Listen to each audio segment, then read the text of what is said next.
कहानी में अभी तक हम सभी ने देखा गरिमा की शादी वाले दिन ही उसके दूल्हे की मौत की खबर आती है, जिसके बाद सब गरिमा को मनुष्य कहकर घर से निकाल देते हैं। जब पल्लवी, गरिमा की सबसे अच्छी सहेली, उसकी मदद करना चाहती है, उसे सहारा देना चाहती है, तो पल्लवी की माँ इसके लिए तैयार नहीं थी, जिस कारण गरिमा अब बिल्कुल अकेली थी और वह अपनी जिंदगी से परेशान होकर एक रेलगाड़ी के आगे जाकर आत्महत्या करने की कोशिश करती। तभी छाया देवी, जो अनाथ बच्चों के लिए भगवान थी, वह आकर गरिमा को बचाती हैं और एक नई जिंदगी जीने के लिए प्रेरित करती हैं। वह गरिमा को अपनी बेटी बनाकर ले जाती और उसका एक नया नाम खुशी रखती। अब गरिमा की पहचान खुशी नाम से थी और इस बात को 2 साल निकल गए थे। इस बीच गरिमा खुद को भुलाकर खुशी नाम के साथ नई जिंदगी की शुरुआत कर चुकी थी और उसके कई दोस्त भी बन चुके थे, जिसमें से एक रवि भी था। अब जब सब कुछ सही चल रहा था तो गरिमा यानी खुशी की जिंदगी में पल्लवी और राहुल की वापसी होती। राहुल को देख खुशी हैरान थी। यदि राहुल की मृत्यु हो चुकी थी तो राहुल जिंदा कैसे है और मेरी सबसे अच्छी सहेली ने राहुल से शादी कर ली, पर क्यों? अब देखते हैं कहानी में आगे क्या होगा। गरिमा, तुम ठीक तो हो ना? गाड़ी चलाते हुए रवि कहता, पर गरिमा रवि को कोई जवाब नहीं देती। उसने अभी अभी राहुल को देखा था और वह बस यही सोच रही थी कि राहुल जिंदा है तो उस दिन मुझसे झूठ क्यों कहा गया था? राहुल ने मुझसे शादी क्यों नहीं की? वही तो मुझसे प्यार करता था। वहाँ रवि बार बार कहता जा रहा था, खुशी क्या हुआ तुम्हें? तुम क्या सोच रही हो? गरिमा कुछ तो बोलो, रवि के मुंह से निकलता। तभी खुशी कहती, क्या है राहुल? राहुल सुन रवि कहता, खुशी मेरा नाम राहुल नहीं रवि है। हाँ, वो गलती से निकल गया, सॉरी, खुशी कहती।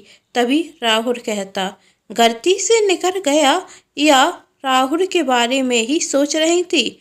गरिमा, क्या कह रहे हो तुम?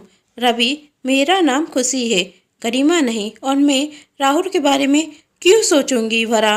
अच्छा, तुम्हारा नाम गरिमा नहीं है तो इतनी देर से मैं तुम्हें खुशी कहकर बुला रहा था तो तुमने क्यों नहीं सुना?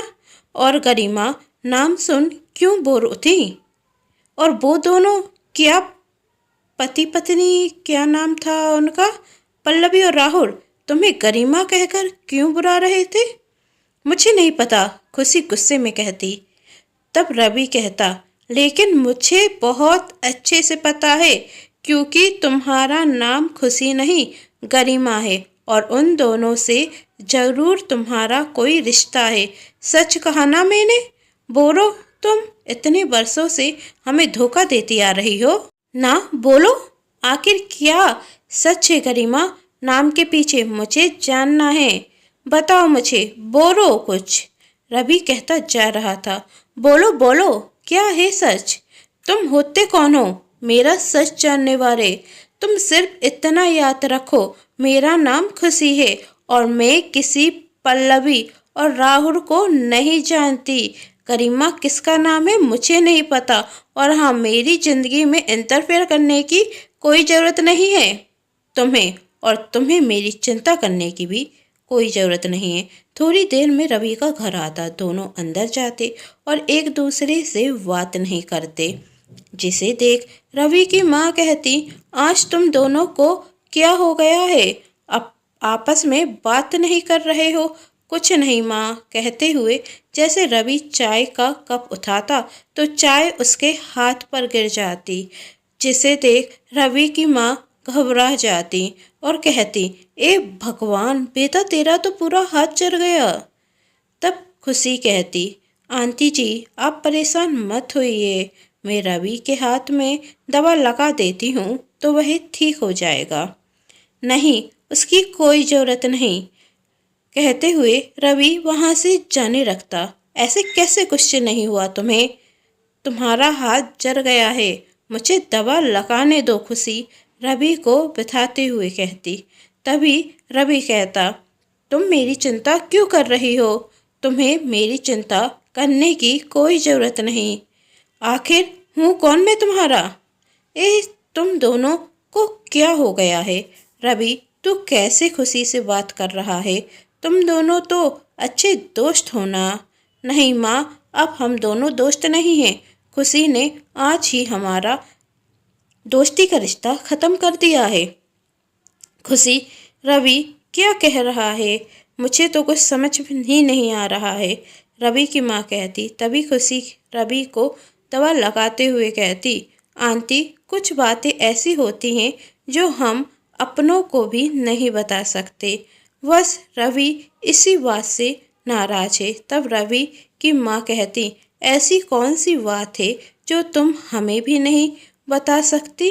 मैं तुम्हें किसी बात के लिए फोर्स नहीं करूँगी बेटा, बस इतना कहूँगी, कभी कभी मन की बात अपनों से कहने से दिल और दिमाग का बोझ हल्का हो जाता है। यदि हमें अपना समझती हो बेटा तो हमसे सब कुछ कह दो, शायद हम तुम्हारी कोई मदद कर सकें। तब खुशी ने कहा, आंटी जी, जिस अतीत को भुलाकर मैं अपने नए जीवन की शुरुआत कर रही थी, वो अतीत आज मेरे सामने आ गया। किस अतीत की बात कर रही हो खुशी तुम? रवि पूछता। तब खुशी मन में कहती, राहुल की बात कर रही हूँ मैं। रवि, राहुल जिंदा है? आखिर कैसे? और कैसे हुई पल्लवी और राहुल की शादी? शायद इस सच को जानने में तुम ही मेरी मदद करोगे। आगे कहानी में क्या हुआ जानने के लिए कहानी का नया भाग जरूर देखें, जिसके लिए कर लीजिए चैनल को सब्सक्राइब, क्योंकि जब भी मैं लेकर आऊँ नया कहानी का भाग तो आप सभी को पता चल सके। कहानी पसंद आ रही है तो चैनल को सब्सक्राइब, वीडियो को लाइक एंड शेयर जरूर कीजिएगा। Thanks for watching.